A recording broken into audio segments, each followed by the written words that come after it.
ലോകത്തിലെ ഏറ്റവും പുരാതന നഗരമായ വാരണാസിയുടെ കാഴ്ചകളിലേക്ക് എല്ലാവർക്കും സ്വാഗതം.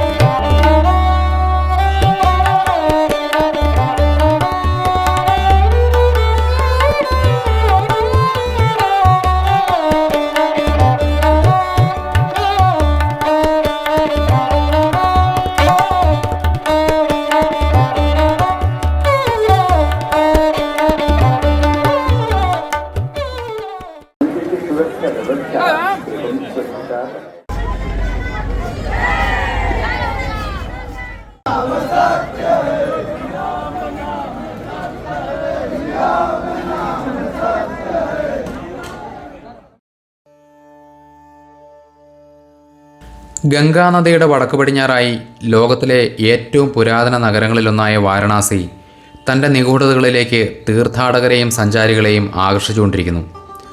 അയോധ്യ മധുരമായ കാശി കാഞ്ചി അവന്തിക പുരി ദ്വാരവതി ചൈവ സപ്തൈത മോക്ഷദായിക. ഈ വരികളുടെ അർത്ഥം ഇങ്ങനെയാണ്: പുരാതന കാലം മുതൽക്കേ മോക്ഷം ലഭിക്കുമെന്നുറപ്പുള്ള 7 പുണ്യനഗരങ്ങളാണിവ. അയോധ്യ, മധുര, ഹരിദ്വാർ, കാശി, കാഞ്ചി, ഉജ്ജയിനി, പുരി, ദ്വാരക എന്നീ നഗരങ്ങൾ. അതിൽ ഏറ്റവും പ്രാധാന്യമുള്ള പുണ്യനഗരങ്ങളിലൊന്നാണ് കാശി, ശിവൻ്റെ നഗരം.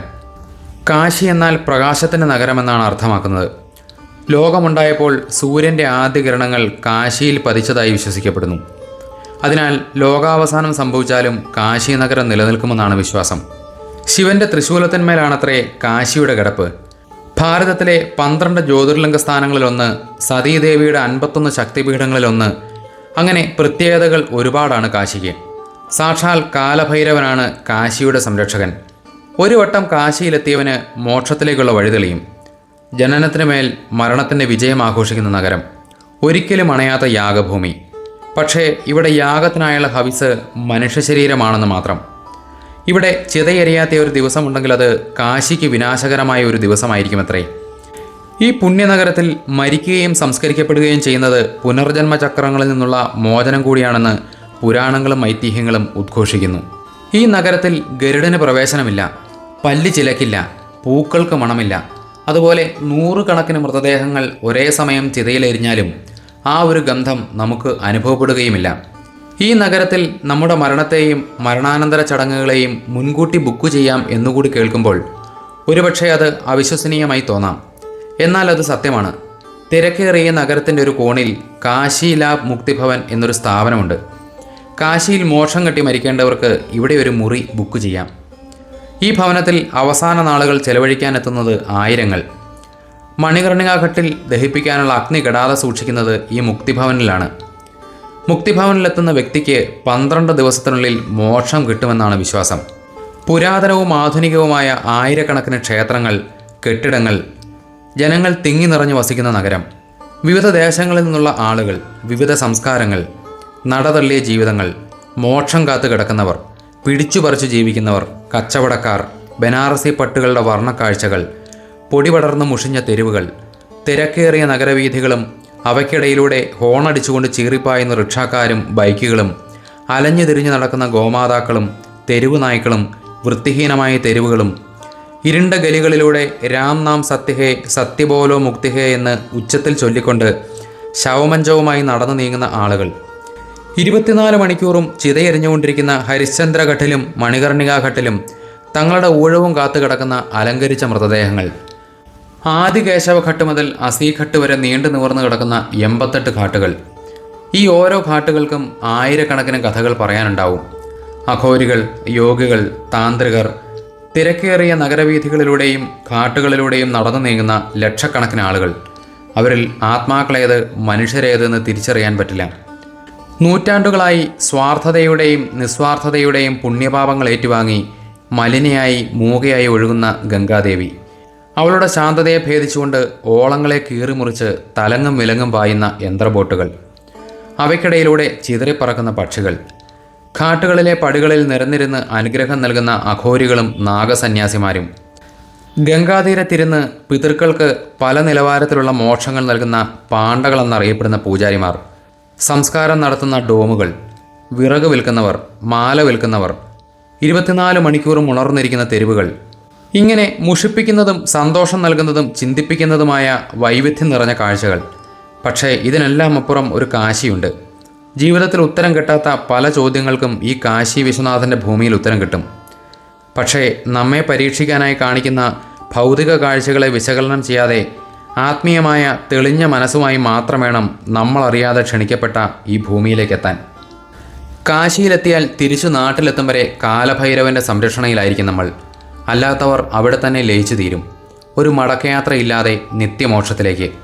കാശിയുടെ ഓരോ കോണിലും ഓരോ രഹസ്യങ്ങളുണ്ട്, ഓരോ ക്ഷേത്രങ്ങളിലും ഓരോ പ്രാർത്ഥനകളുണ്ട്. ആളുന്ന ഓരോ ചിതയിലെയും ജ്വാലകൾക്ക് ഒരു വിമോചന വാഗ്ദാനവുമുണ്ട്. കാറും കോളും നിറഞ്ഞ ജീവിത വഴികളിലൂടെ പരമമായ സത്യത്തിലേക്കും നിത്യതയിലേക്കും സഞ്ചരിക്കുമ്പോൾ ഒരമ്മയെപ്പോലെ കൈപിടിച്ച് ഈ നഗരം നമ്മളെ ചേർത്ത് നിർത്തുന്നു.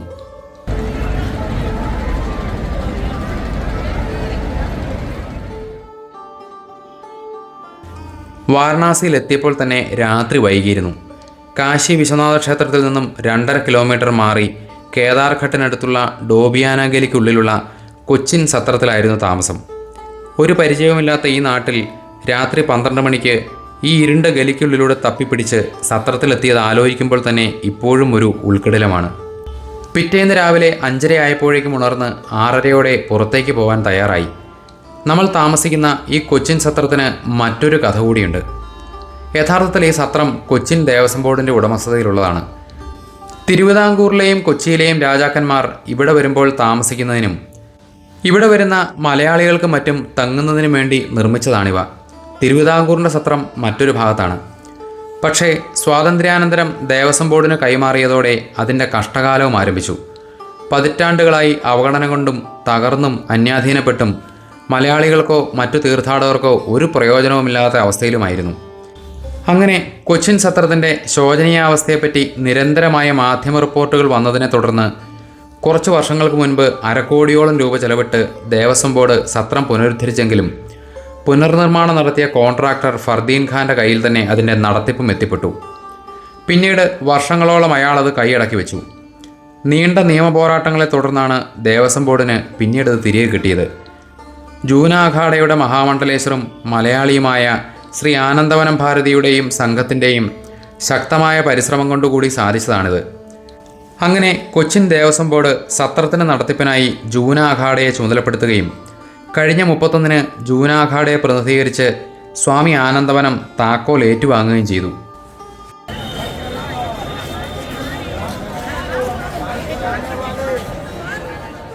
അങ്ങനെ പതിയെ നഗരസന്ദർശനത്തിനായി ഇറങ്ങി. സത്രത്തിൻ്റെ മാനേജറായ കണ്ണൻ സ്വാമി വഴിയും കാര്യങ്ങളുമൊക്കെ പറഞ്ഞു തന്നിരുന്നു. അങ്ങനെ പ്രഭാത കാഴ്ചകളും കണ്ടുകൊണ്ട് ഇടുങ്ങിയ ഗലികളിലൂടെ നടന്നു തുടങ്ങി.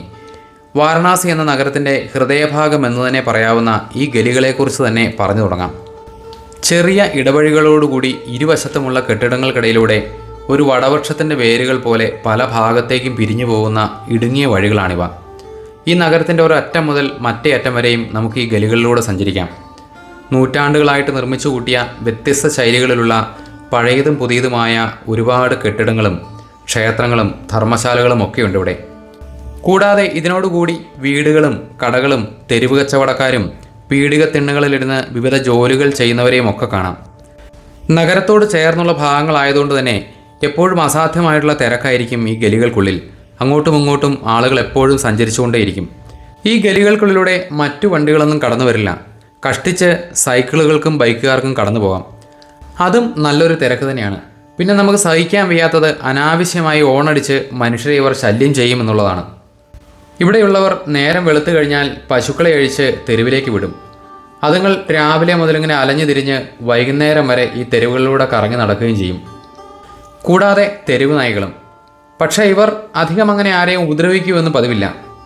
വ്യത്യസ്ത രുചികളിലുള്ള ധാരാളം തെരുവുവിഭവങ്ങൾ കിട്ടുന്ന പ്രധാന സ്ഥലങ്ങളാണ് ഈ ഗലികൾ. വാരാണസി എന്ന പൗരാണിക നഗരത്തിൻ്റെ വൈവിധ്യമാർന്ന സംസ്കൃതിയുടെ ഒരു നേർക്കാഴ്ചയാണ് ഈ ഗലികൾ. ഇവിടുത്തെ പുരാതന കെട്ടിടങ്ങളുടെ നിർമ്മാണ ശൈലികളും ഒന്ന് ശ്രദ്ധിക്കേണ്ടത് തന്നെയാണ്. അവയുടെ വാതിലുകളും ജനലുകളും ഗ്രില്ലുകളും ഓരോ കാലഘട്ടത്തിലും മാറി മാറി വന്ന മനോഹരമായ ഡിസൈനുകൾ. വിശ്വനാഥ് ഗലി, കച്ചൗരി ഗലി, ബംഗാളി തോല, സപ്തസാഗർ ഗലി, കാലഭൈരവ ഗലി, കാളിക ഗലി, ഗോവല ഗലി എന്നിങ്ങനെ നിരവധി ഗലികളുണ്ട് ഇവിടെ. അവയിൽ പ്രധാനപ്പെട്ട ചിലത് മാത്രമാണ് ഇപ്പോൾ പറഞ്ഞത്. ഇവയിൽ ഓരോന്നിനും ഓരോ പ്രാധാന്യവുമുണ്ട്. ഈ ഗലികൾ എന്നുണ്ടായി എന്ന് ആർക്കും കൃത്യമായി പറയാൻ കഴിയില്ല. ഉദാഹരണത്തിന് ഇവിടുത്തെ ഏറ്റവും പ്രധാനപ്പെട്ടതും പുരാതനവുമായ ഒരു ഗലിയാണ് വിശ്വനാഥ് ഗലി. കാശി വിശ്വനാഥ ക്ഷേത്ര പുനരുദ്ധാരണ കാലത്ത് പോലും ഈ ഗലി ഉണ്ടായിരുന്നതായി പറയപ്പെടുന്നു. ഈ തെരുവ് വളരെ തിരക്കേറിയതാണ്. ഇവിടെ വിവിധതരം സാധനങ്ങൾ കുറഞ്ഞ വിലയിൽ വാങ്ങാൻ കിട്ടും. പൂജാ സാധനങ്ങൾ, ബുക്ക് സ്റ്റോളുകൾ, പരമ്പരാഗത വസ്ത്രങ്ങൾ, ആയുർവേദ മരുന്നുകൾ, ഭക്ഷണശാലകൾ എന്നിവയ്ക്ക് പ്രസിദ്ധമാണ് ഈ ഗലി. അതുപോലെ തന്നെ കച്ചോരി ഗലി. പ്രസിദ്ധമായ കച്ചോരി എന്ന ലഘുഭക്ഷണത്തിൻ്റെ പേരിലാണ് ഈ ഗലി അറിയപ്പെടുന്നത്. മസാല നിറച്ച പൂരിയുടെ രീതിയിലുള്ള മൊരിഞ്ഞ കറുമുറയുള്ള ഒരു ഭക്ഷണമാണ് കച്ചോരി. കൂടാതെ ഈ ഗലി വ്യത്യസ്തമായ തെരുവ് വിഭവങ്ങൾക്ക് പ്രസിദ്ധവുമാണ്. അതുപോലെ കരകൗശല വസ്തുക്കളും തുണിത്തരങ്ങളുമൊക്കെ വളരെ വിലക്കുറവിൽ ലഭിക്കുന്ന തിരക്കേറിയ ഒരു ഗലിയാണ് ദൽമാണ്ടി ഗലി. പരമ്പരാഗത മധുരപലഹാരങ്ങളും ലഘുഭക്ഷണങ്ങളൊക്കെ ലഭിക്കുന്ന ബംഗാളി സ്വാധീനം കൂടുതലുള്ള ഒരു ഗലിയാണ് ബംഗാളി തോല. പൂർവാഞ്ചലിലെ ഏറ്റവും വലിയ ഔഷധോപണിയാണ് സപ്തസാഗർ ഗലി. അതുപോലെ ഓരോന്നും. ഇത് എത്ര എണ്ണം ഉണ്ടെന്ന് പോലും കൃത്യമായി പറയാനാവില്ല. ഒരത്ഭുത ലോകം തന്നെയാണിത്. ഈ ഗലികളിലൂടെ നടക്കുമ്പോൾ കൃത്യമായി നമുക്ക് വഴി അറിയില്ലെങ്കിൽ വഴി തെറ്റുമെന്നത് തീർച്ചയാണ്. പക്ഷേ ഭയക്കാനൊന്നുമില്ല. ചെന്നെത്തുന്നത് ഗംഗയിലെ ഏതെങ്കിലും ഘാട്ടുകളിലേക്കോ പ്രധാന പാതകളിലേക്കോ ആയിരിക്കും. ഒരുപാട് കൗതുകകരമായ കാഴ്ചകളും ഈ ഗലിക്കുള്ളിൽ കണ്ടു. ഒരിടത്ത് ചായ കുടിക്കാനായി നിന്നപ്പോഴാണ് ശ്രദ്ധിച്ചത്. ഇവർ ചായയുടെ കൂടെ ഇഞ്ചിയും പുതിനയിലയും ഒക്കെ നിർബന്ധമായിട്ടും ചേർക്കും. നല്ല സ്വാദുള്ള മസാല ചായ. ചായ ഉണ്ടാക്കുന്ന ആ അടുപ്പിനുമുണ്ടൊരു പ്രത്യേകത. കൽക്കരിയും കരിക്കട്ടയും ഒക്കെ ഉപയോഗിച്ചാണ് മൺകുറ്റി പോലുള്ള അടുപ്പിൽ തീ കത്തിക്കുന്നത്. ചിലർ ജ്വാല കൂട്ടാനായി ഊതിക്കൊടുക്കും. മറ്റു ചിലർ അതിന് താഴെ ഒരു ഫാൻ വെച്ച് കൊടുത്തിട്ടുണ്ട്. ഇത് ജ്വാലയുടെ സ്പീഡ് കൂട്ടുകയും കുറയ്ക്കുകയും ചെയ്യും. നമ്മുടെ പഴയ കൊല്ലന്മാരൊക്കെ ചെയ്യുന്ന രീതി തന്നെ.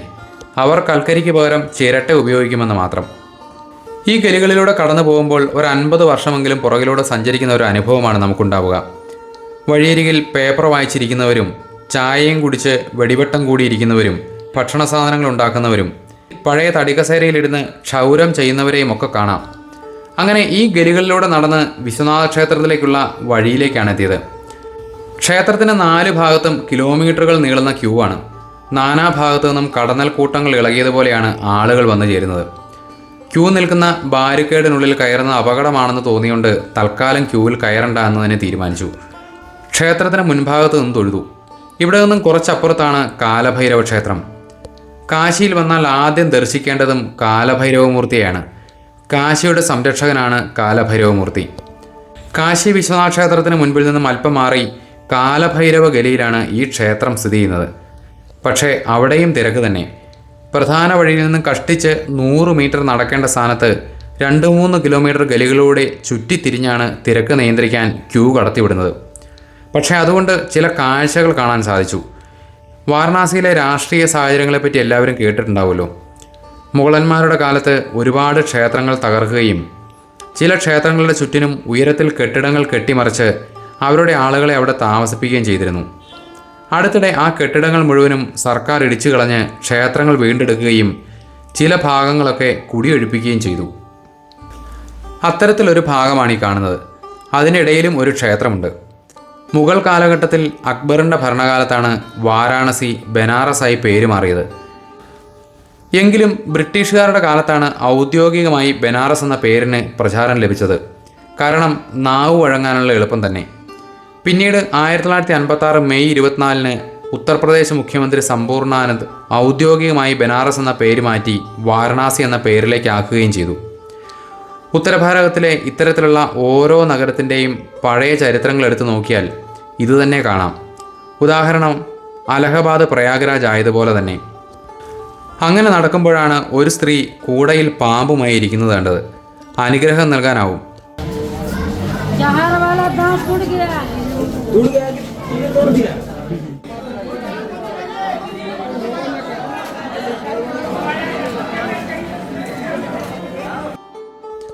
കാശിയിലെ ഒരു മുതിർന്ന പോലീസ് ഉദ്യോഗസ്ഥൻ്റെ ചുമതലയാണ് കാലഭൈരവമൂർത്തിക്ക്. കാശിവാസികളെ ശിക്ഷിക്കാനുള്ള അധികാരവും അദ്ദേഹത്തിനുണ്ട്. ചുടലഭസ്മം പൂശി കപാലമാലയണിഞ്ഞ് നായാട്ട് നായ്ക്കളുമായി നിൽക്കുന്ന ഒരു ശിവരൂപം. ഈ ക്ഷേത്രം കാശി വിശ്വനാഥ ക്ഷേത്രത്തിന് മുൻപുണ്ടായിരുന്നു എന്ന് വിശ്വസിക്കപ്പെടുന്നു. കാശി നിവാസികൾ ആദ്യം ഭൈരവനെ വന്ദിച്ചുകൊണ്ടേ അവരുടെ ദൈനംദിന പ്രവർത്തനങ്ങൾ തുടങ്ങൂ. താന്ത്രികന്മാരുടെയും അഘോരികളുടെയും ഒക്കെ പ്രധാന ആരാധനാ കേന്ദ്രമാണിവിടെ.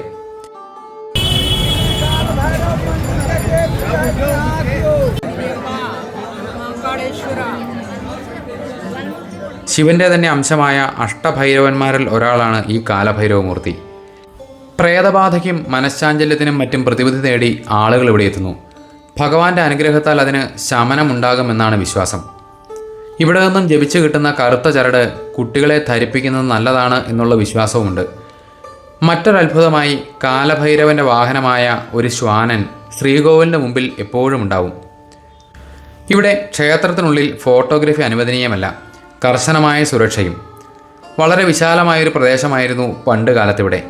കാലങ്ങളായുള്ള കയ്യേറ്റം മൂലം ഗലിക്കുള്ളിലെ ഇടുങ്ങിയൊരു ഭാഗത്താണ് ഈ ക്ഷേത്രം ഇപ്പോൾ സ്ഥിതി ചെയ്യുന്നത്. അങ്ങനെ ഭൈരവമൂർത്തിയെ തൊഴുതതിന് ശേഷം വീണ്ടും വിശ്വനാഥ ക്ഷേത്രത്തിലേക്ക് പോയെങ്കിലും തിരക്ക് കൂടിയതല്ലാതെ മാറ്റമൊന്നും ഉണ്ടായില്ല. ക്ഷേത്രത്തിന് മുൻപിലെ വലിയ സ്ക്രീനിൽ വിശ്വനാഥമൂർത്തിക്ക് അഭിഷേകവും പൂജകളുമൊക്കെ തത്സമയം കാണിക്കുന്നുണ്ടായിരുന്നു. കൺനിറയെ അവിടെ നിന്ന് കണ്ടു തൊഴുതു.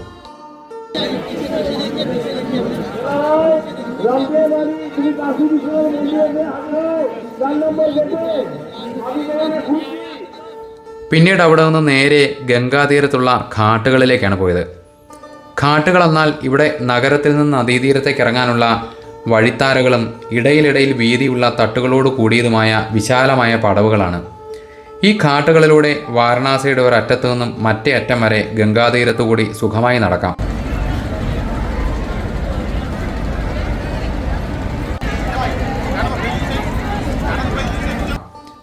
ആളുകൾക്ക് നദിയിലിറങ്ങി സ്നാനം ചെയ്യുന്നതിനും ബലികർമ്മങ്ങൾക്കും മറ്റ് പൂജകൾ ചെയ്യുന്നതിനുമൊക്കെയായി വിവിധ രാജവംശങ്ങളും പ്രഭുക്കന്മാരും നാടുവാഴികളുമൊക്കെ പല കാലങ്ങളിലായി നിർമ്മിച്ചതാണിവ. ഈ ഘാട്ടുകളുടെ മുകളിലായി നൂറ്റാണ്ടുകൾ പഴക്കമുള്ള മനോഹരമായ വാസ്തുവിദ്യയോടുകൂടിയ ക്ഷേത്രങ്ങളും കെട്ടിടങ്ങളും ധർമ്മശാലകളും താമസ സ്ഥലങ്ങളും ഒക്കെ കാണാം. ഇവയിൽ ഓരോ ഘാട്ടുകൾക്കും ഓരോ കഥകളും പ്രാധാന്യവുമുണ്ട്.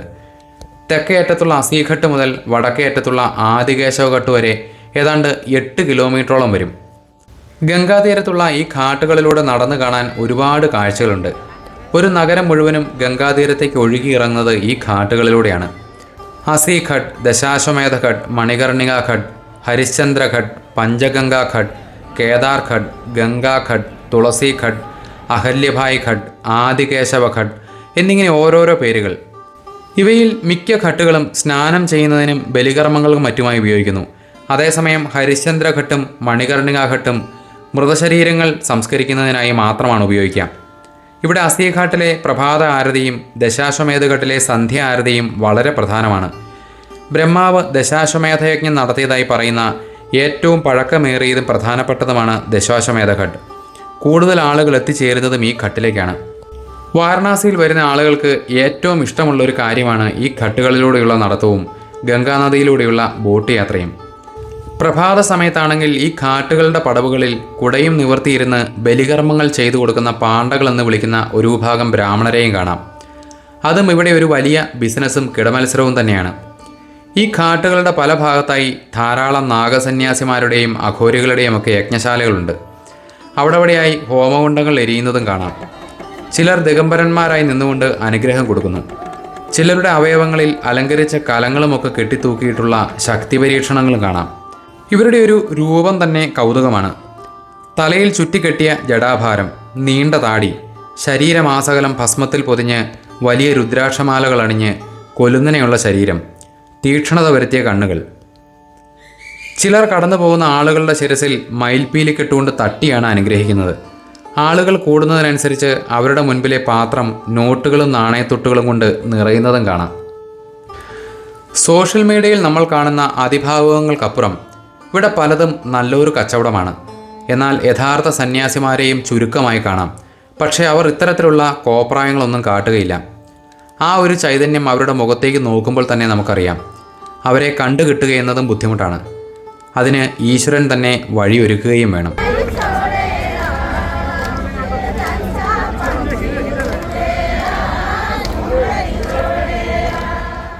ഈ ഘട്ടുകളുടെ ഇരുവശവും പൂജാസാധനങ്ങളും കരകൗശല വസ്തുക്കളും ഭക്ഷണ സാധനങ്ങളും ഒക്കെ വിൽക്കുന്നവരെയും കാണാം. ധാരാളം അപൂർവ സാധനങ്ങൾ വിലക്കുറവിൽ നമുക്കിവിടെ വാങ്ങാൻ കിട്ടും. നല്ല രുദ്രാക്ഷങ്ങൾ, മുത്തുകൾ, ശംഖുകൾ എന്നിങ്ങനെ. പടികളിലിരുന്ന് യോഗയും ധ്യാനവും നടത്തുന്നവരും പാട്ട് പാടുന്നവരും വിശ്രമിക്കുന്നവരും ഒരു അത്ഭുത ലോകം തന്നെയാണ് ഈ ഘാട്ടുകളും. ഭക്തി എന്നത് ആത്മീയതയ്ക്കൊപ്പം നല്ലൊരു കച്ചവടം കൂടിയാണ്. പക്ഷേ നമ്മളിതൊന്നും ശ്രദ്ധിക്കാനും പോകണ്ട. നമുക്കാവശ്യം ഇവിടെ നിന്ന് കിട്ടുന്ന ഈശ്വരാനുകൂല്യങ്ങൾ മാത്രമാണ്. കാണുന്ന കാഴ്ചകളെ കൂടുതൽ വിശകലനം ചെയ്യാതിരിക്കുക. ഈശ്വരചിന്തയോടെ നടന്നാൽ തീർച്ചയായും നല്ല നല്ല അനുഭവങ്ങളും ഗുണങ്ങളും ഈശ്വര സാമീപ്യവും നമുക്ക് ലഭിക്കുമെന്നത് തീർച്ചയാണ്. കഴിഞ്ഞ 10 വർഷത്തിനുള്ളിൽ ഗംഗാനദിയും അതിൻ്റെ തീരവും ഒരുപാട് മാറിയിരിക്കുന്നു. ഇന്ന് ഇവിടെ ഗംഗാനദി ഒരു പരിധിവരെ സുരക്ഷിതമാണ്. വലിച്ചെറിഞ്ഞിരിക്കുന്ന അധികം മാലിന്യങ്ങളോ നദിയിലൊഴുക്കിയിരിക്കുന്ന മൃതശരീരങ്ങളോ ഒന്നും കാണാൻ കഴിയില്ല. ഘാട്ടുകളൊക്കെ അറ്റകുറ്റപ്പണികൾ തീർത്ത് മനോഹരമാക്കിയിരിക്കുന്നു. സമയാസമയങ്ങളിൽ വൃത്തിയാക്കാനും ആളുകളുണ്ട്. പിന്നെ ലക്ഷക്കണക്കിന് ആളുകൾ വന്നു പോകുന്ന ഒരു സ്ഥലമായതുകൊണ്ട് തന്നെ അതിൻ്റേതായ ചില പ്രശ്നങ്ങൾ ഇല്ല എന്ന് പറയാനും കഴിയില്ല. പ്രധാനമന്ത്രിയുടെ നമാമി ഗംഗയെ പദ്ധതിയിൽപ്പെടുത്തി വലിയ വലിയ മാറ്റങ്ങളാണ് ഇവിടെ വന്നിരിക്കുന്നത്. പുതിയതായി നവീകരിച്ച നമോഘട്ട് ഒന്ന് കാണേണ്ടത് തന്നെയാണ്. ഭീമാകാരമായ വലിയ 2 കൈപ്പത്തികളാണ് നമ്മളെ സ്വാഗതം ചെയ്യുക. പൂന്തോട്ടങ്ങൾ, കുട്ടികൾക്കുള്ള വിനോദങ്ങൾ, കലാപരിപാടികൾ നടത്തുവാനുള്ള വിശാലമായ സ്ഥല സൗകര്യങ്ങൾ. ഈ ഒരു ഭാഗത്തു നിന്നാണ് കൂടുതൽ ബോട്ടുകളും യാത്ര തുടങ്ങുന്നത്.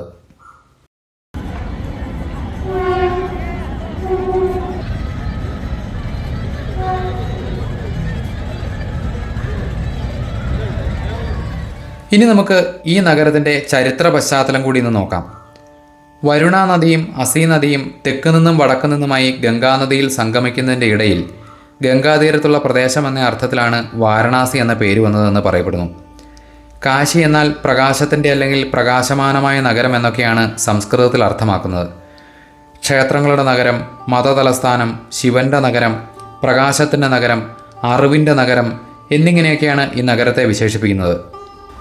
വാരണാസി, കാശി, ബനാറസ് എന്നിങ്ങനെയൊക്കെ അറിയപ്പെടുന്ന ഈ പുരാതന നഗരത്തെ പുരാണങ്ങളിൽ വിശേഷിപ്പിക്കുന്നത് കാശിക, അവിമുക്ത, മഹാശ്മശാന, ബ്രഹ്മവർദ്ധന, സുദർശന, ആനന്ദകാനന, രുദ്രവാസ എന്നിങ്ങനെയൊക്കെയാണ്. ഹിന്ദുക്കളുടെയും ബുദ്ധന്മാരുടെയും ജൈനമതക്കാരുടെയും പുണ്യനഗരമായ വാരണാസി ലോകത്തിലെ ഏറ്റവും പഴയ നഗരങ്ങളിലൊന്നായി കണക്കാക്കപ്പെടുന്നു. 1200 BCE മുതലേ ഇവിടെ നഗരമുണ്ടായിരുന്നതായിട്ടാണ് പറയപ്പെടുന്നത്. പാലസ്തീനിലെ ജെറീക്കോ നഗരവും വാരണാസിയുമാണ് ലോകത്തിലെ ഏറ്റവും പഴക്കമേറിയ നഗരങ്ങളെന്ന് കണക്കാക്കപ്പെടുന്നു. ഭാരത ചരിത്രത്തിൻ്റെ ഏത് കാലഘട്ടത്തിലും കാശിയെക്കുറിച്ചുള്ള പരാമർശങ്ങൾ കാണാം. വേദങ്ങളിലും രാമായണം, മഹാഭാരതം, മഹാഭാഗവതം, മറ്റു പുരാണങ്ങൾ, ബുദ്ധമത ഗ്രന്ഥങ്ങളിൽ, ജൈനമത ഗ്രന്ഥങ്ങളിൽ അങ്ങനെ. ഗുപ്ത രാജാക്കന്മാരുടെയും അശോക ചക്രവർത്തിയുടെയും ഹർഷവർദ്ധനൻ്റെയും ഒക്കെ ചരിത്രങ്ങളിൽ കാശി ഒരു പ്രധാന നഗരമാണ്. പിന്നീട് വന്ന മുഗളന്മാർക്കും ബ്രിട്ടീഷുകാർക്കും അങ്ങനെ തന്നെ. സ്കന്ദപുരാണത്തിലെ കാശിഖണ്ഡത്തിലെ ഒരു ശ്ലോകത്തിൽ ഭഗവാൻ പറയുന്നു, 3 ലോകങ്ങളും ചേർന്ന ഒരു നഗരമുണ്ട്, അവിടെയാണ് എൻ്റെ വാസസ്ഥലം, കാശി എന്ന കൊട്ടാരം. ആദിശങ്കരാചാര്യർ രചിച്ച പ്രസിദ്ധമായ വിശ്വനാഥാഷ്ടകത്തിലെ ആദ്യ വരികൾ തന്നെ ഇങ്ങനെയാണ്: ഗംഗാതരംഗ രമണീയ ജടാകലാപം ഗൗരീനിരന്തര വിഭൂഷിത വാമഭാഗം നാരായണപ്രിയമനംഗ മദാപഹാരം വാരാണസീ പുരപതിം ഭജ വിശ്വനാഥം. ഈ ശ്ലോകം പ്രഭാതത്തിൽ ക്ഷേത്രങ്ങളിൽ നിന്ന് കേൾക്കുമ്പോഴുണ്ടാകുന്ന ആ ഒരു സുഖം ഒന്ന് വേറെ തന്നെയാണ്. പക്ഷേ അതിൻ്റെ അർത്ഥം പലരും മനസ്സിലാക്കിയിട്ടുണ്ടാവില്ല. ഗംഗാനദിയുടെ തിരമാലകളാൽ നിർമ്മിച്ച മനോഹരമായ ജടകളുള്ളവനും ഇടതുഭാഗത്ത് ആഭരണമായി എന്നേക്കുമായി ശ്രീ പാർവതീദേവിയെ ധരിച്ചവനും ഭഗവാൻ നാരായണൻ്റെ പ്രിയ സുഹൃത്തായ കാമദേവൻ്റെ അഹങ്കാരം നശിപ്പിച്ചവനുമായ ശ്രീ കാശി വിശ്വനാഥനെ ഞാൻ സ്തുതിക്കുന്നു. ശ്രീബുദ്ധൻ തൻ്റെ ആദ്യ പ്രഭാഷണം നടത്തിയത് സാരാനാഥിനടുത്ത്. ജൈനരെ സംബന്ധിച്ചിടത്തോളം 23ാം തീർത്ഥങ്കരനായ പാർശ്വനാഥൻ്റെ ജന്മസ്ഥലമാണിത്. അതുപോലെ ശൈവരുടെയും വൈഷ്ണവരുടെയും പ്രധാന ആരാധനാ കേന്ദ്രം. കാശിയുടെ വിവിധ ഭാഗങ്ങളിൽ നടന്ന ഖനനങ്ങൾ ഈ നഗരത്തിൻ്റെ സമ്പന്നമായ ഒരു ഭൂതകാലത്തിനും അതിൻ്റെ തീർത്ഥാടന കേന്ദ്രമെന്ന ഖ്യാതിക്കുമൊക്കെ അടിവരയിടുന്നതാണ്. വാരണാസിയുടെ സംസ്കാരം ഗംഗാനദിയുമായും അതിൻ്റെ മതപരമായ പ്രാധാന്യവുമായും അഭേദ്യമായി ബന്ധപ്പെട്ടിരിക്കുന്നു. ആയിരക്കണക്കിന് വർഷങ്ങളായി ഈ നഗരം ഇന്ത്യയുടെ, പ്രത്യേകിച്ച് ഭോജ്പുരി മേഖലയുടെ സാംസ്കാരികവും മതപരവുമായൊരു കേന്ദ്രമാണ്. ഹിന്ദുസ്ഥാനി ശാസ്ത്രീയ സംഗീതത്തിലെ ബനാറസ് ഘരാന ഉത്ഭവിച്ചതും വികസിച്ചതും വാരണാസിയിലാണ്. ആദിശങ്കരാചാര്യർ, പതഞ്ജലി, കബീർ, വല്ലഭാചാര്യ, രവിദാസ്, സ്വാമി രാമാനന്ദ്, ത്രൈലംഗ സ്വാമികൾ, ശിവാനന്ദ ഗോസ്വാമി, മുൻഷി പ്രേംചന്ദ്, ജയശങ്കർ പ്രസാദ്, ആചാര്യ രാമചന്ദ്ര ശുക്ല, പണ്ഡിറ്റ് രവിശങ്കർ, ഗിരിജാദേവി, പണ്ഡിറ്റ് ഹരിപ്രസാദ് ചൗരസ്യ, ഉസ്താദ് ബിസ്മില്ല ഖാൻ തുടങ്ങിയ തത്വചിന്തകർ, കവികൾ, എഴുത്തുകാർ, സംഗീതജ്ഞർ എന്നിവർ പല കാലങ്ങളിലായി കാശിയിൽ താമസിക്കുകയും കാശിയുടെ വിജ്ഞാന പാരമ്പര്യങ്ങൾക്ക് സംഭാവനകൾ നൽകുകയും ചെയ്തിട്ടുണ്ട്.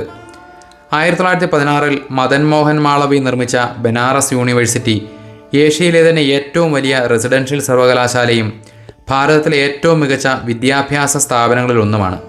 കൂടാതെ 1791 സ്ഥാപിതമായ സമ്പൂർണാനന്ദ് സംസ്കൃത സർവകലാശാല, central institute of Tibetan studies, Mahatma Gandhi Kashi Vidyapith എന്നിങ്ങനെ നിരവധി വിദ്യാഭ്യാസ സ്ഥാപനങ്ങളും ഇവിടെയുണ്ട്.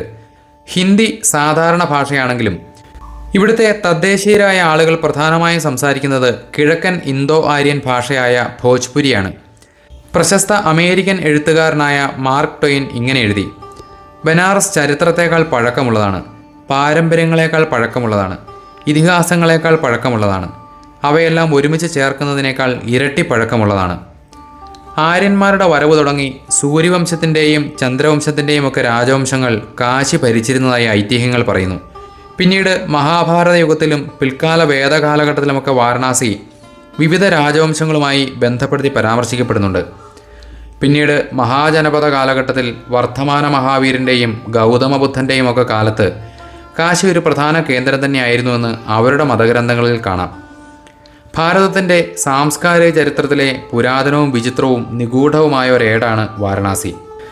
11-ാം നൂറ്റാണ്ടിലും 17-ാം നൂറ്റാണ്ടിലും മുസ്ലിം ഭരണാധികാരികൾ നടത്തിയ ആക്രമണ പരമ്പരയിൽ നഗരവും അതിലെ ക്ഷേത്രങ്ങളും ജനങ്ങളും ഒക്കെ നശിപ്പിക്കപ്പെട്ടു. പ്രത്യേകിച്ച് കാശി വിശ്വനാഥ ക്ഷേത്രം ഒരുപാട് ആക്രമണങ്ങൾക്ക് വിധേയമായിട്ടുണ്ട്. പക്ഷേ എങ്ങനെയൊക്കെയോ നഗരം ഓരോ ആക്രമണങ്ങൾക്ക് ശേഷവും പുനർനിർമ്മിക്കപ്പെടുകയും ചെയ്തു. അതിജീവിക്കുക എന്നത് നഗരത്തിൻ്റെ ഒരു ശീലമായി എന്ന് തന്നെ വേണം പറയാൻ.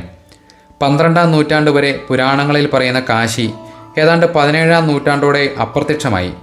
പക്ഷേ നഗരത്തെയും അതിൻ്റെ ആത്മാവിനെയും പൂർണ്ണമായും നശിപ്പിക്കാൻ അധിനിവേശ ശക്തികൾക്ക് സാധിച്ചില്ല. പക്ഷേ കൃത്തിവാസേശ്വര ക്ഷേത്രവും ബിന്ദുമാധവ ക്ഷേത്രവും പോലുള്ള അതിപുരാതന ക്ഷേത്രങ്ങൾ നിശേഷം നശിപ്പിക്കപ്പെട്ടു. വിശ്വനാഥ ക്ഷേത്രം തുടർച്ചയായ ആക്രമണങ്ങൾക്ക് വിധേയമായിക്കൊണ്ടേയിരുന്നു. ലഭ്യമായ ചരിത്രങ്ങൾ ക്രമത്തിലൊന്ന് നോക്കാം. 1194 കുത്ബുദ്ദീൻ ഐബക് നഗരം കൊള്ളയടിക്കുകയും AD 505 കാലഘട്ടത്തിൽ വിനയഗുപ്ത രാജാവിൻ്റെ കാലത്ത് നിർമ്മിച്ച പുരാതന വിശ്വനാഥ ക്ഷേത്രം നശിപ്പിക്കുകയും ചെയ്തു. ഐബക് കാശിയിൽ നിന്നും ഏതാണ്ട് 1400 ഒട്ടകങ്ങൾക്ക് ചുമക്കാവുന്നത്ര സമ്പത്ത് കൊള്ളയടിച്ചു കൊണ്ടുപോയി എന്നാണ് പറയുന്നത്. AD 1236, 1240 കാലഘട്ടങ്ങളിൽ റസിയ സുൽത്താന ഐബക് നശിപ്പിച്ച ക്ഷേത്രത്തിൻ്റെ സ്ഥാനത്ത് പഴയ ക്ഷേത്രാവശിഷ്ടങ്ങളും തൂണുകളുമൊക്കെ ഉപയോഗിച്ച് ബിബി റസിയ മസ്ജിദ് നിർമ്മിച്ചു. അധികം താമസിയാതെ 13-ാം നൂറ്റാണ്ടിൽ തന്നെ അവിടെയുള്ള ഹിന്ദുക്കൾ തൊട്ടടുത്തുള്ള അവിമുക്തേശ്വര ക്ഷേത്രത്തിനടുത്ത് മറ്റൊരു വിശ്വനാഥ ക്ഷേത്രം പണികഴിപ്പിച്ചു. ആദി വിശ്വേശ്വര ക്ഷേത്രത്തിൻ്റെ യഥാർത്ഥ സ്ഥലം ഇപ്പോഴും ചരിത്രാന്വേഷണത്തിനൊരു ഭാഗമാണ്. പുതിയതായി നിർമ്മിച്ച ഈ ക്ഷേത്രവും ജൗൻപൂരിലെ ഷാർവി രാജാക്കന്മാരാൽ AD 1456, 1458 കാലഘട്ടങ്ങളിൽ ഭാഗികമായി നശിപ്പിക്കപ്പെട്ടു. 1490 സിക്കന്ദർ ലോധി അത് പൂർണ്ണമായി നശിപ്പിച്ചു. അതിനുശേഷം AD 1514, 1595 കാലഘട്ടത്തിനിടയിൽ രാജാ തോഡർമാളിൻ്റെയും പണ്ഡിതനായ നാരായണ ഭട്ടയുടെയും പരിശ്രമത്തിലൂടെ സിക്കന്ദർ ലോധി നശിപ്പിച്ച സ്ഥാനത്ത് തന്നെ വിശ്വനാഥ ക്ഷേത്രം വീണ്ടും സ്ഥാപിക്കപ്പെട്ടു. എന്നാൽ 1669 ഔറംഗസേബ് ഈ ക്ഷേത്രം വീണ്ടും പൂർണ്ണമായും തകർത്തു കളഞ്ഞു. അതും പോരാഞ്ഞ് അതിൻ്റെ സ്ഥാനത്ത് ഗ്യാൻവ്യാപി പള്ളിയും പണിതു വെച്ചു. പക്ഷേ ഒരു മുന്നറിയിപ്പിൻ്റെ അടയാളമായി അയാൾ അതിൻ്റെ പിൻഭാഗം ഒഴിവാക്കി. ഭക്തജനങ്ങൾക്ക് തീരാ വേദനയാണ് ഇന്നും ആ കാഴ്ച. ക്ഷേത്രത്തിന് സമീപമുണ്ടായിരുന്ന ജ്ഞാനവ്യാപി കിണറിൻ്റെ പേരാണ് പള്ളിക്ക് കൊടുത്തത്. ആക്രമണ സമയത്ത് ക്ഷേത്രത്തിലെ പൂജാരിമാർ കാശി വിശ്വനാഥൻ്റെ യഥാർത്ഥ വിഗ്രഹമെടുത്ത് ജ്ഞാനവ്യാപി കിണറ്റിലിട്ടു എന്നാണ് ചരിത്രം പറയുന്നത്. പഴയ വിശ്വനാഥ ക്ഷേത്രത്തിലെ നന്ദി വിഗ്രഹം ഈ തെളിവുകളുമായി പുതിയ ക്ഷേത്രത്തിൻ്റെ വടക്കേ ചുറ്റളവിൽ പുറംതിരിഞ്ഞിരിക്കുന്നതും കാണാം. ഭഗവാന്റെ വാഹനമാണ് നന്ദി. ആള് വലിയ ശക്തിമാനുമാണ്. ഭഗവാൻ കോപാകുലനാകുമ്പോൾ സമാധാനിപ്പിക്കുക, സമാധാനം പാലിക്കുക എന്നൊക്കെയാണ് നന്ദിയുടെ ജോലി. ഒരിക്കൽ അജയ്യനായ രാവണന് പോലും കൈലാസത്തിൽ വെച്ച് നന്ദിയുടെ ശിക്ഷ അനുഭവിക്കേണ്ടി വന്നു. ഭഗവാന്റെ വാഹനവും കാവൽക്കാരനുമെന്ന് പറഞ്ഞാൽ വളരെ ശക്തിയും ധൈര്യവും ആവശ്യമുള്ള ഒരു ദൗത്യമാണ്. അവൻ്റെ യജമാന ഭക്തി കാരണമാണ് ഭഗവാന് അഭിമുഖമായി എപ്പോഴും ഇരിക്കുന്നത് തന്നെ. എന്നാൽ ഇവിടെ മാത്രം നന്ദി ഭഗവാന് പുറംതിരിഞ്ഞിരിക്കുന്നതാണ് നമുക്ക് കാണാൻ കഴിയുക. കാരണം കാശിയിലെ ഈ നന്ദിക്കും അവൻ്റെ യജമാനനും പല കാലങ്ങളായി സമാധാനം കണ്ടെത്താൻ കഴിഞ്ഞിട്ടില്ല.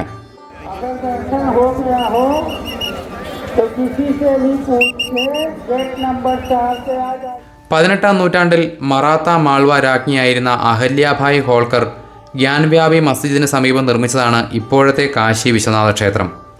നശിപ്പിക്കപ്പെട്ട പല കെട്ടിടങ്ങളും ക്ഷേത്രങ്ങളും ഘാട്ടുകളുമൊക്കെ പുനർനിർമ്മിക്കപ്പെട്ടത് മറാത്തകളുടെ ഭരണകാലത്താണ്. അഹല്യാഭായിയുടെ പേരിൽ ഒരു ഘാട്ടും ഗംഗാതീരത്തുണ്ട്. ഇപ്പോഴും വിശ്വനാഥ ക്ഷേത്രവും ഗ്യാൻവ്യാപി പള്ളിയും തമ്മിലുള്ള തർക്കങ്ങളും കേസുകളുമൊക്കെ നടക്കുന്നു. വീണ്ടും പുനരുദ്ധാരണം കഴിഞ്ഞ കാശി വിശ്വനാഥ ക്ഷേത്രവും ഈ ഗ്യാൻവ്യാപി പള്ളിയുമൊക്കെ 2021 ഡിസംബറിൽ പ്രധാനമന്ത്രി ശ്രീ നരേന്ദ്രമോദി ഉദ്ഘാടനം ചെയ്ത മഹത്തായ കാശി വിശ്വനാഥ ഇടനാഴിയുടെ ഭാഗമായി. കഴിഞ്ഞ 10 വർഷത്തിനുള്ളിൽ വാരണാസിക്ക് വന്ന മാറ്റം പറയാതിരിക്കാൻ വയ്യ. അയോധ്യ ക്ഷേത്ര നിർമ്മാണ കാലത്ത് ഹിന്ദുത്വവാദികൾ ഉയർത്തിയ ഒരു മുദ്രാവാക്യമുണ്ട്: ഏത്തോ സിർഫ് ജാങ്കി ഹേ, കാശി മധുര ബാക്കി ഹേ. അയോധ്യ മാത്രമേ ആയിട്ടുള്ളൂ, കാശിയും മധുരയും ഇപ്പോഴും ബാക്കിയാണ്. കറകളുള്ളിടത്തെല്ലാം എല്ലാം വൃത്തിയാക്കപ്പെടും. വന്നു കയറിയവർ ചെയ്ത നരവേട്ടയ്ക്കും അതിക്രമങ്ങൾക്കും ഫലം അനുഭവിക്കുന്നത് അവരുടെ പിൻതലമുറക്കാരാണ്. വലിയൊരു സാമുദായിക സ്പർദ്ധയ്ക്ക് ഇടവരുത്താതിരിക്കട്ടെ എന്ന് മാത്രം പ്രാർത്ഥിക്കാം. ഈ ഒരു സ്പർദ്ധ ഒരു കാലത്തും അവസാനിക്കാതെ തമ്മിൽ തല്ലുന്നതിനു വേണ്ടി കുശാഗ്രബുദ്ധികളായ പഴയ ഭരണാധികാരികൾ ചെയ്തു വെച്ച ക്രൂരതകളാണിതെല്ലാം. കുംഭമേളക്കാലമായിരുന്നതിനാൽ അസാധ്യമായ തിരക്കായിരുന്നു വാരണാസിയിൽ. അതുകൊണ്ട് തന്നെ പ്രാധാന്യമുള്ള പല ക്ഷേത്രങ്ങളിലും ചരിത്ര സ്മാരകങ്ങളിലും ഒന്നും പോകാൻ സാധിച്ചില്ല എന്നതാണ് സത്യം. എങ്കിലും ഇനി വരുന്നവർക്കായി പ്രധാന ക്ഷേത്രങ്ങളുടെ പേരുകൾ കൂടി ഒന്ന് പറഞ്ഞു പോവാം.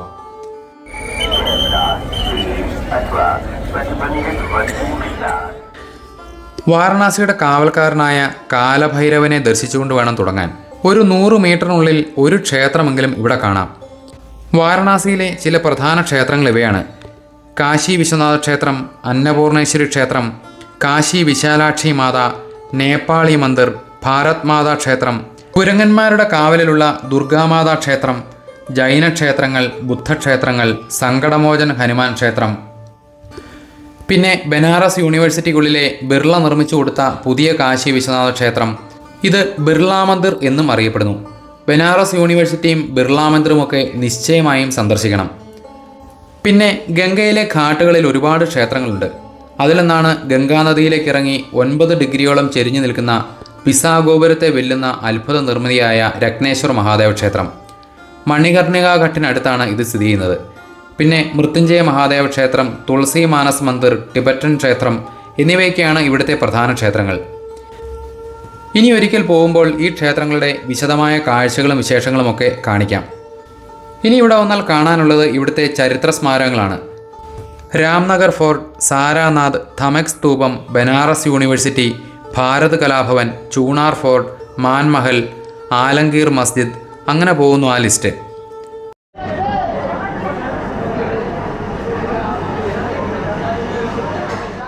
ഈ കാഴ്ചകൾക്കും അപ്പുറം വാരണാസിയിലെ രുചിവൈവിധ്യങ്ങളും പ്രസിദ്ധമാണ്. ഏത് രുചികൾ ഇഷ്ടപ്പെടുന്നവർക്കും പറ്റുന്ന രുചിവൈവിധ്യങ്ങൾ തെരുവുകളിൽ കിട്ടും. ഒരു മസാല ചായയിൽ തുടങ്ങുക. ഓരോ ഗലികളും തെരുവുകളും ഓരോരോ രുചികളുടെ കലവറയാണ്. അസിഘട്ടിലെ തുളസി ചായയും പ്രസിദ്ധമാണ്. കുഞ്ചുഗലിക്കടുത്തുള്ള ബ്ലൂ ലസ്സി ഷോപ്പിൽ ചെന്നാൽ വാരണാസിയിലെ സ്പെഷ്യൽ ലസ്സി കൂട്ടുകൾ ആസ്വദിക്കാം. Banaras lassi, rose lassi, kesar lassi, mango lassi, banana lassi, saffron lassi, ice cream lassi, ഇങ്ങനെ ആ ലിസ്റ്റ് നീളും. കൂട്ടത്തിൽ നമ്മുടെ താരം ഭാങ്ക് ലസ്സിയും കിട്ടും. കട്ടിയുള്ള തണുത്ത തൈരിൽ ഏലക്കയും പാലും ഭാങ്ക് അരച്ചതും ചേർത്ത് പല വീര്യങ്ങളിൽ ഭാങ്ക് ലസ്സി കിട്ടും. പക്ഷേ കഴിക്കുന്നത് ലഹരിയായതിനാൽ അല്പം സൂക്ഷിച്ചു വേണമെന്ന് കഴിച്ചവർ പറഞ്ഞു. സർക്കാർ ഷോപ്പുകളിലും മറ്റ് കടകളിലുമൊക്കെ ഭാങ്ക് മിഠായിയായും കേക്കായും ബിസ്ക്കറ്റായും ഒക്കെ കിട്ടും. എങ്കിലും ആളുകൾക്ക് കൂടുതൽ പ്രിയം ഭാങ്ക് ചേർത്ത ഈ ലസ്സികൾ തന്നെയാണ്. ഇനി ഈ ഭാങ്ക് എന്നത് കഞ്ചാവ് ചെടിയുടെ ഇലകൾ, മുട്ടുകൾ, പൂക്കൾ എന്നിവ ചേർത്തുണ്ടാക്കുന്ന ഭക്ഷ്യയോഗ്യമായ ഒരു മിശ്രിതമാണ്. പക്ഷേ എല്ലാ സംസ്ഥാനങ്ങളിലും ഇത് അനുവദനീയവുമല്ല. കേരളത്തിൽ നിന്നും ഉത്തരേന്ത്യൻ സംസ്ഥാനങ്ങളിലേക്ക് എത്തുന്ന നമുക്ക് ഭക്ഷണം എപ്പോഴും വലിയ പ്രശ്നമാണ്. എന്നാൽ വാരണാസിയിൽ ഇഡ്ഡലിയും ദോശയും വടയും ഒക്കെ കിട്ടുന്ന കേരള ഹോട്ടലുകളുമുണ്ട്. വർഷങ്ങൾക്ക് മുൻപ് ഒറ്റപ്പാലത്തുകാരായ ഒരു മേനോൻ കുടുംബം തുടങ്ങിയ ഒരു കേരള കഫേ വാരണാസിയിലുണ്ട്. ഭേലൂപുര എന്ന ഭാഗത്താണിത്. അതുപോലെ ദശാശ്വമേധ റോഡിലെ പാലക്കാടൻ സ്വാമിയുടെ അയ്യേഴ്സ് കഫേയും മലയാളികൾക്ക് 3 നേരവും കേരളീയ ഭക്ഷണം കിട്ടാനുള്ള മാർഗങ്ങളാണ്. നമുക്ക് കോഴിക്കോടൻ ഹൽവ എന്ന് പറയുന്നത് പോലെയാണ് വാരണാസിക്കാർക്ക് അവിടുത്തെ ജിലേബി. വിവിധ ചേരുവകളിൽ വിവിധ നിറങ്ങളിൽ ഇവ ചൂടോടെ നമുക്ക് ലഭിക്കും. പിന്നെ ആദ്യം പറഞ്ഞ കച്ചോരി ഗലിയിൽ നിന്ന് കിട്ടുന്ന കച്ചോരികൾ, ഇതിൻ്റെ കൂടെ മധുരം കനിയുന്ന ജിലേബി കൂടിയാവുമ്പോൾ സംഗതി ഭേഷാവും. അതുപോലെ ടമാട്ടർ ചാട്ടും ടിക്കി ചാട്ടും ചനാദഹി വടയും സമൂസയും, അങ്ങനെ രുചിയുടെ വിശാലമായ ഒരു ലോകം തന്നെ ഇവിടെയുണ്ട്. ലോക ഭൗമ സൂചികയിൽ തന്നെ ഇടം പിടിച്ച ഒരു വിഭവമാണ് ബനാറസി പാൻ. വെറ്റിലയും ചുണ്ണാമ്പും മധുരവും സുഗന്ധദ്രവ്യങ്ങളും വേണമെങ്കിൽ പുകയിലയും ഒക്കെ ചേർത്ത് തയ്യാറാക്കുന്ന, നാവിലിട്ടാൽ അലിഞ്ഞു പോകുന്ന ബനാറസി പാൻ വളരെ പ്രസിദ്ധമാണ്. ഇവിടുത്തെ ഈ വിഭവങ്ങളെല്ലാം നമുക്ക് തരുന്നത് രുചിയും സുഗന്ധവും മാത്രമല്ല, ഒരു ജനതയുടെ ഭക്ഷണ സംസ്കാരം കൂടിയാണ്. പിന്നെ മറ്റൊരു കാര്യം, ഈ പറഞ്ഞതിൽ ചായയും ദോശയും ഇഡ്ഡലിയും റൊട്ടിയും ചോറുമല്ലാതെ മറ്റൊരു സാധനവും വയറിനെ ഭയന്ന് ഞാൻ തൊട്ടുപോലും നോക്കിയില്ല എന്നത് മറ്റൊരു കാര്യം. पानीपुरी लेके ऐसे खाया जाता है। ये जो चम्मच है, चम्मच से जैसे चाट हुआ, चाउमीन हुआ, गुलप्पा हुआ, मैगी हुआ, ये कूल लेके खाया जाता है. നെയ്ത്ത് വ്യവസായം എന്നത് ബനാറസിൻ്റെ ഒരു മുഖമുദ്ര തന്നെയാണ്. ലോകത്തിലെ തന്നെ ഏറ്റവും മികച്ച പട്ടുസാരികളാണ് ബനാറസ് പട്ടുസാരികൾ. വാരണാസിയിൽ വന്നാൽ ഗ്രാമങ്ങളിലുള്ള പരമ്പരാഗത രീതിയിലുള്ള ഒരു നെയ്ത്തുശാലയെങ്കിലും സന്ദർശിക്കണം. ആയിരക്കണക്കിന് വർഷങ്ങൾ പഴക്കമുണ്ട് ഇവിടുത്തെ നെയ്ത്തു വ്യവസായത്തിന്. വാരണാസിയിലെ സരായ് മോഹൻ ഗ്രാമം ബനാറസി സാരികൾക്ക് ഏറെ പ്രസിദ്ധമാണ്. ഇവിടുത്തെ മസ്ലിനും പട്ടും പരുത്തിത്തുണിയും, ബനാറസിൻ്റെ തുണികളുടെ പെരുമ ലോകം മുഴുവനും പ്രസിദ്ധമാണ്. വ്യത്യസ്ത ഡിസൈനുകളുള്ള ബനാറസി സാരികൾക്ക് 2000 മുതൽ 3 ലക്ഷം രൂപ വരെയും വിലയുണ്ട്. 200-ൽ പരം രാജ്യങ്ങളിലേക്കാണ് ബനാറസിലെ പട്ട് കയറ്റുമതി ചെയ്യുന്നത്. ഇത്രയും സമ്പന്നമായൊരു നെയ്ത്ത് പാരമ്പര്യം മറ്റെവിടെയും കാണാനാവില്ല. വാരണാസി എന്ന പുണ്യനഗരത്തെ വാക്കുകളിലൂടെ വിവക്ഷിക്കുക പ്രയാസമാണ്. വിദ്യാഭ്യാസം, ആത്മീയത, മതം, കല, സംഗീതം, സാഹിത്യം, ചരിത്രം, വാസ്തുവിദ്യ, വിവിധ ഭക്ഷണ സംസ്കാരങ്ങൾ, വസ്ത്രങ്ങൾ എന്നിങ്ങനെ ഏത് മേഖലകൾ എടുത്താലും അതിന് ഉയർന്ന സ്ഥാനമുണ്ടായിരിക്കും. വാരണാസി വെറുമൊരു നഗരം മാത്രമല്ല, അതൊരു അനുഭവമാണ്. ഈ ഒരു നഗരത്തെപ്പറ്റി ഏകദേശം ഒരു ധാരണ കിട്ടിക്കാണുമെന്ന് പ്രതീക്ഷിക്കുന്നു. വിശദീകരണങ്ങൾ കൂടുതൽ ആവശ്യമുള്ള മണികർണിക ഘട്ടിൻ്റെയും ഹരിശ്ചന്ദ്ര ഘട്ടിൻ്റെയും ഒക്കെ കഥകളുമായി അടുത്ത വീഡിയോയിൽ കാണാം.